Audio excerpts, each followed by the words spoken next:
Assalamualaikum warahmatullahi wabarakatuh. Pertama dan utama, marilah kita panjatkan puji dan syukur kehadirat Allah Subhanahu wa Ta'ala atas berkat dan rahmatnya kita dapat menjalankan aktivitas dalam keadaan sehat walafiat. Yang terhormat Ibu Riri Zelmianti, SEMSC AKCA selaku dosen pembimbing, dan yang terhormat Bapak Ibu dosen penguji. Terima kasih atas kesempatan yang telah diberikan kepada saya untuk mempresentasikan seminar proposal. Perkenalkan, saya Nurul Renesa Putri, mahasiswa Prodi Akuntansi Manajerial, akan mempresentasikan proposal penelitian saya yang berjudul Pengaruh Financial Knowledge, Financial Attitude, dan Financial Skill terhadap Financial Management Behavior di kalangan mahasiswa Politeknik Negeri Batam. Alasan saya mengambil judul penelitian ini karena pertumbuhan teknologi yang semakin meningkat. Pertumbuhan teknologi ini mempengaruhi gaya hidup masyarakat. Kemudahan berbelanja melalui e-commerce, situs web, serta berbagai sosial media seperti Instagram dan TikTok menjadikan impuls buying meningkat. Mementingkan keinginan dibandingkan kebutuhan menjadi masalah penting. Hal ini dapat mempengaruhi perencanaan keuangan yang dimiliki. Persentase masyarakat yang mengetahui literasi keuangan di Indonesia hanya 38,0,3%. Persentase ini menunjukkan masih sedikitnya masyarakat yang mengetahui pemahaman finansial.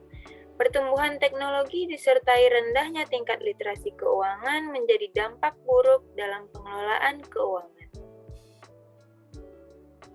Berdasarkan latar belakang yang telah dipaparkan, penulis tertarik untuk meneliti bagaimana pengaruh financial knowledge, financial attitude, dan financial skill terhadap financial management behavior di kalangan mahasiswa Politeknik Negeri Batam. Selanjutnya ada tujuan dan manfaat. Tujuan umum mengenai penelitian ini yaitu untuk melihat pengaruh knowledge, attitude, dan skill keuangan mahasiswa Politeknik Negeri Batam terhadap pengelolaan keuangan yang dimiliki. Selanjutnya ada tujuan khusus dalam penelitian ini yaitu penelitian mendalam secara empiris terhadap financial management behavior sebagai variabel dependen dan financial knowledge, financial attitude, serta financial skill sebagai variabel independen. Selanjutnya yaitu ada manfaat penelitian. Manfaat teoritis dari penelitian ini yaitu hasil riset dapat menambah pemahaman mengenai teori financial management behavior. Sedangkan manfaat praktis penelitian ini yaitu dapat memberikan informasi serta wawasan pengetahuan mengenai financial knowledge, attitude, dan skill terhadap financial management behavior. Selanjutnya yaitu sebagai pengembangan keilmuan keuangan bagi pembelajaran mahasiswa. Peneliti memberikan batasan masalah dalam penelitian ini agar tidak menyimpang dan mencapai tujuan yang ingin dituju. Variabel yang digunakan dalam penelitian ini yaitu variabel dependent, financial management behavior, variabel independent, financial knowledge, financial attitude, dan financial skill. Untuk sampel yang digunakan dalam penelitian ini yaitu mahasiswa Politeknik Negeri Batam, Prodi Akuntansi Manajerial yang ada di wilayah Kota Batam. Kajian teori yang digunakan dalam penelitian ini yaitu Theory of Planned Behavior yang diteliti oleh Ajuzen tahun 1991. Theory of Planned Behavior merupakan teori yang memperkirakan perilaku seseorang yang direncanakan. Seseorang melakukan suatu perilaku dilandaskan oleh niat atau tujuan. Indikator yang termasuk di dalam teori ini yaitu sikap, kontrol perilaku, norma subjektif, personal, sosial, dan informasi. Selanjutnya yaitu kajian literatur. Penelitian Aydin dan Akban Selçuk menemukan bahwa financial literasi dan money ethics berpengaruh positif terhadap financial management behavior. Yang kedua yaitu ada penelitian Dayanti et al. yang mengemukakan bahwa literasi keuangan, pengetahuan keuangan, dan sikap keuangan berpengaruh positif terhadap perilaku pengelolaan keuangan. Selanjutnya ada penelitian Bapat yang menemukan bahwa cash management, credit management, dan saving management signifikan dalam mempengaruhi financial management behavior. Selanjutnya ada penelitian Baptista yang menemukan adanya pengaruh parsial antara sikap keuangan dan literasi keuangan terhadap perilaku pengelolaan keuangan. Selanjutnya ada penelitian Arfa et al. Yang menemukan bahwa financial literasi dan materialism berpengaruh positif terhadap financial behavior. Selanjutnya ada penelitian Hergiono et al. Yang menemukan bahwa adanya pengaruh financial attitude dengan financial management behavior. Selanjutnya ada penelitian Budiandriani dan Rosyada yang menemukan bahwa financial knowledge, financial attitude, dan personality berpengaruh positif pada financial management behavior. Selanjutnya ada penelitian Allgood dan Wallstadt yang menemukan bahwa financial literasi signifikan dalam mempengaruhi financial behavior. Selanjutnya penelitian Lucchesi et al. Yang menemukan bahwa financial knowledge, financial attitude, locus of control, dan self-efficacy berpengaruh positif terhadap financial behavior management.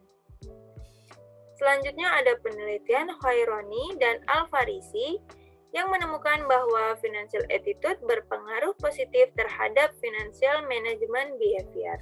Selanjutnya yaitu pengembangan hipotesis. Yang pertama, pengaruh financial knowledge terhadap financial management behavior dilandasi oleh teori of planned behavior. Saat financial knowledge positif sudah terbentuk, akan memudahkan pengelolaan manajemen keuangan.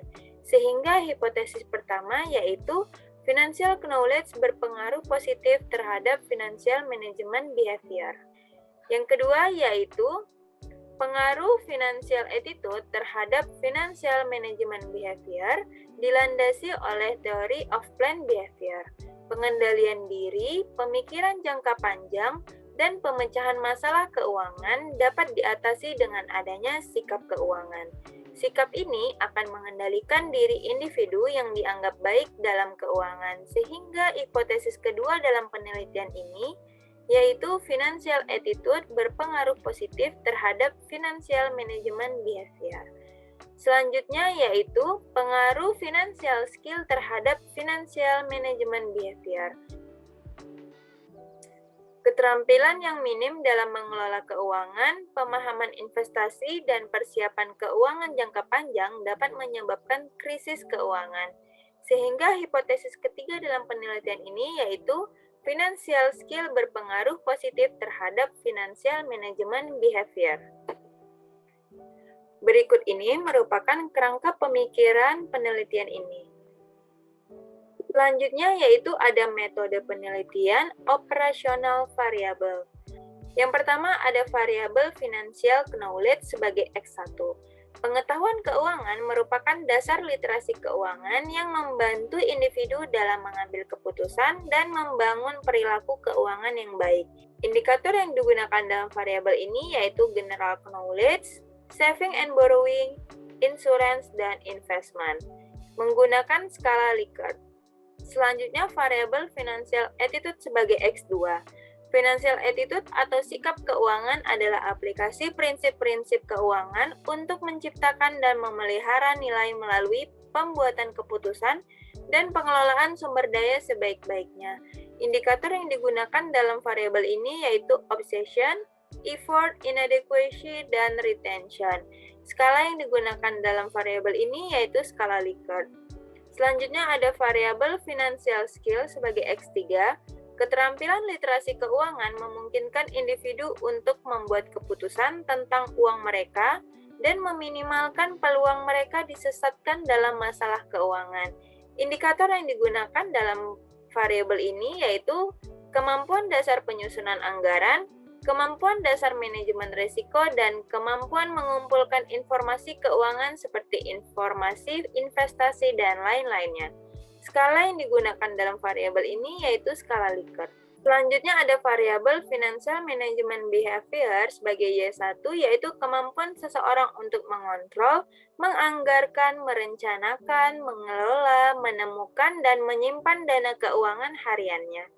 Indikator yang digunakan dalam variabel ini yaitu consumption, cash flow management, saving and investment, serta credit management. Skala yang digunakan dalam variabel ini yaitu skala Likert. Selanjutnya ada jenis dan sumber data.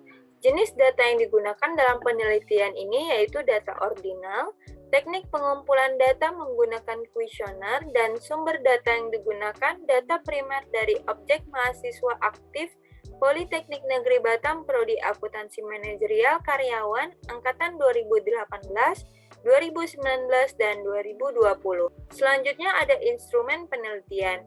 Instrumen yang digunakan dalam penelitian ini yaitu kuesioner online menggunakan poin skala Likert dengan peringkat mulai dari 1 sampai dengan 4. Yang pertama, sangat setuju dapat poin 4, yang kedua setuju dapat poin 3, dan yang ketiga tidak setuju dapat poin 2.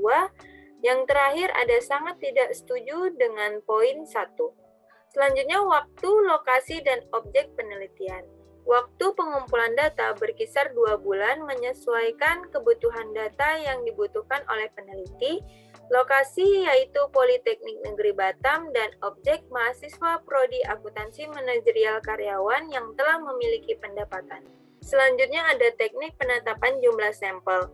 Populasi yang didapatkan untuk penelitian ini yaitu Prodi Akuntansi Manajerial kelas karyawan angkatan 2018 dengan jumlah mahasiswa 10, Akuntansi Manajerial Karyawan angkatan 2019 dengan jumlah mahasiswa 51, dan Akuntansi Manajerial Karyawan angkatan 2020 dengan jumlah mahasiswa 61, sehingga total populasi untuk penelitian ini berjumlah 122 mahasiswa. Penetapan sampel menggunakan rumus Lovin dengan perhitungan berikut, di mana rumus N sama dengan N dibagi 1 ditambah NE kuadrat. Didapatkan hasil 93,48, dan peneliti menyesuaikan menjadi 94 responden mahasiswa. Selanjutnya ada teknik penarikan sampel. Teknik yang digunakan non-probability sampling dengan metode purposive sampling.